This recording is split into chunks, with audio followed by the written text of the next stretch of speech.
Pangkalan Laut Tun Sharifah Haruziah atau PLTSR merupakan komponen penting dalam strategi pertahanan maritim Malaysia, khususnya dalam mengawal sedia keselamatan di pesisir pantai timur Sabah.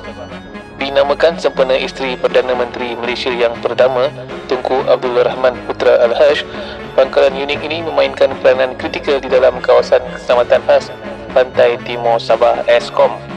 Keunikan utama Pangkalan Laut Tun Sharifah Haruziah adalah asalnya ia bukanlah sebuah pangkalan tentera yang dibina dari awal di darat.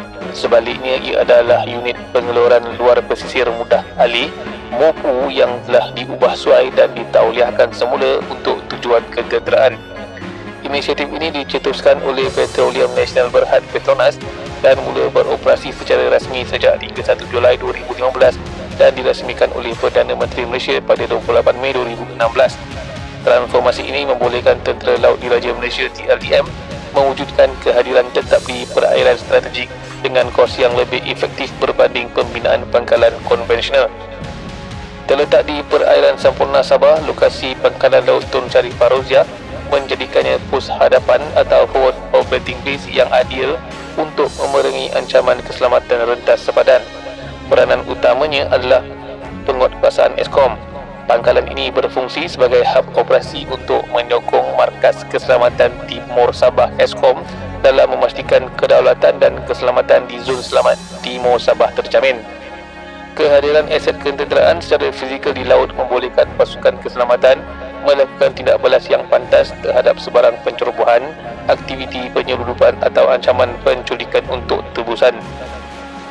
Pangkalan ini menempatkan pelbagai aset ketenteraan seperti bot pemintas, bot peronda, helikopter dan pesawat udara tanpa pemandu UAV bagi tujuan pemantauan dan pengawasan.